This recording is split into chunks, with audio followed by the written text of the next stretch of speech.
Hey, what's up guys? Welcome back to the Breakdown Automotive. Today we're going to talk about the 5 things that new BMW drivers have to get used to. But before we jump into the video, I just want to say, if you enjoy automotive content, go ahead and subscribe to the channel. And don't forget to turn on post notifications to get notified every time we upload a new video. But for now, let's jump into the 5 things that you need to know if you plan on buying a BMW.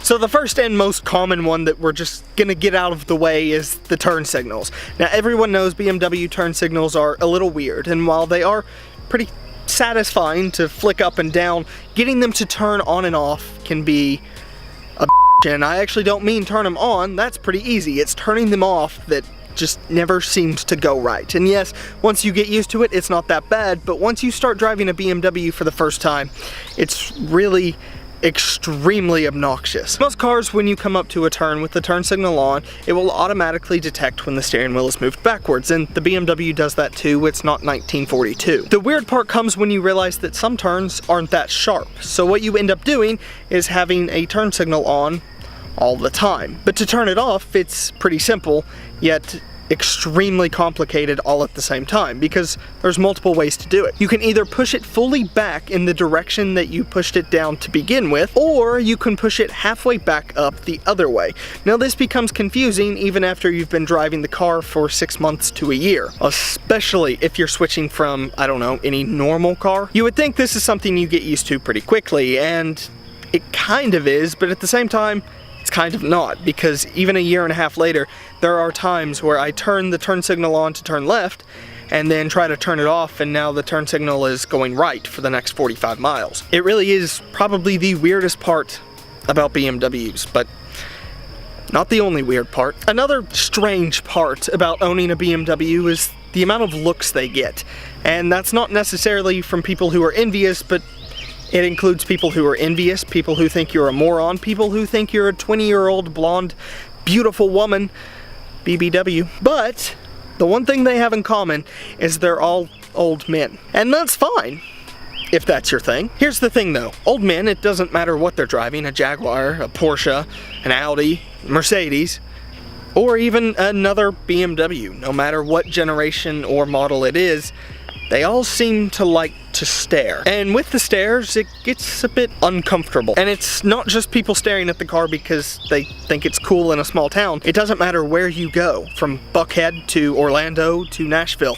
For some reason, people stare, which is very strange because it's just the 3 Series with a couple of doors chopped off. Next up on the list is my least favorite part of any BMW ever, and all of them have it now. It's called iDrive. And iDrive is actually short for the official term, which is actually in German translates to iDrive you nuts. And that's pretty much what the car is good at. iDrive is far from the worst system. I prefer it over Mercedes, and I still prefer it over manufacturers like Toyota. However, it's far from simple. Doing simple tasks the first time you get into the car is extremely daunting and very overwhelming. In fact, most of the time, what you think you're doing is not actually what you originally wanted to be doing. The car is very good at distracting you because it has lots of pretty buttons and many things that you can get distracted with. There was one time where we were driving down to Atlanta and I was asked to set the navigation to our Airbnb in Atlanta. It took me 30 minutes before I decided that I was just going to give up and pull out my phone, open Waze, and use that for the GPS, which ultimately is the smarter decision anyway, but it is what it is. The thing is, the iDrive system has so many settings, so many features, and so many different parts to it that doing one simple task like setting the navigation takes way too long. And before anyone jumps me in the comments, it did not take 30 minutes. Calm down. Don't get me wrong, the iDrive system has a lot of cool features. It has a sports display that shows your horsepower and torque in sport mode, and it has an Eco Pro mode that shows you how many stars you're getting as you're driving down the highway. Does anyone use that? And the iDrive system also has many other features that really are just blindingly complicated. In fact, to get to the radio presets, you go to your radio, you go to presets, you go back to radio, and then you hit forward 3 times, press up on the dial, and then type your name for your password. It is the most complicated thing just to get to your radio presets, and you would think, oh, well dumbass, why don't you set them as your radio controls up at the top with the little numbers like every other car? And that's because that can be programmed to a phone number, it can be programmed to a GPS location, or pretty much anything else, and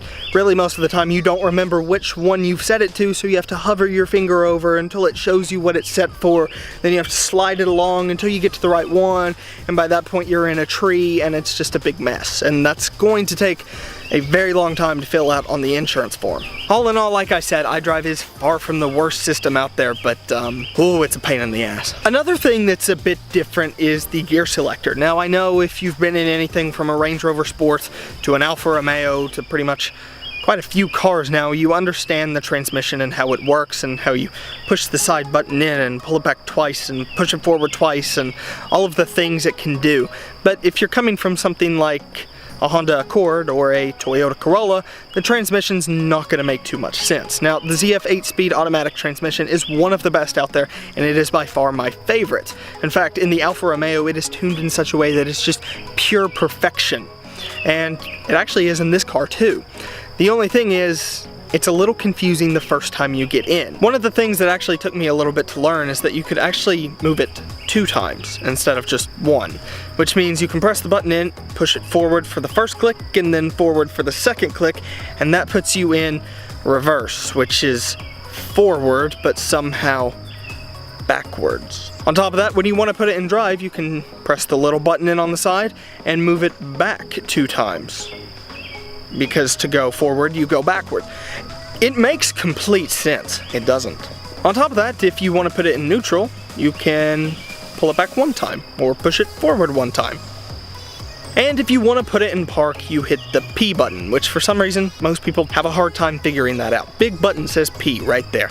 That one's pretty easy. And then there's my favorite part, which is being able to press park when it's in sport mode and it goes boom, perfection right there. Overall, the gear selector is far from the most complicated part about the car, but it is still a little strange if it's your first time experiencing it, which is who this video is made for. So if you've been driving a BMW for 5 years, calm down. And the last thing you need to know about BMWs, which is something that you should already know, but I'm gonna reinforce the point, is that maintenance is still a Here's the thing, the car may cost $45,000, which is similar to that of a spec'd out Honda Accord, but that doesn't mean it has Honda Accord maintenance costs. To be fair, I don't understand why. Personally, I think that if the car is going to cost as much as a Honda Accord, it should have similar maintenance cost to that because it's targeted at the same price category. Unfortunately though, the Germans have a different point of view, and that's fine, that's their thing, but it still doesn't make sense. This is not a supercar. This is not even a high-end luxury car. It is a sports car. So for $45,000, you wouldn't really expect it to have the maintenance cost that it has.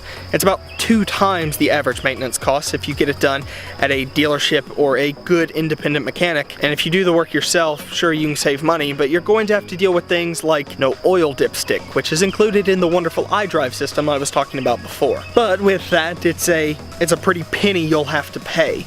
So with that said, be very careful. Anyway guys, thanks for watching this video on the weird quirks that you have to get used to when buying your first BMW. If you enjoyed, leave a thumbs up, don't forget to subscribe to the channel, and I will see you guys in the next video.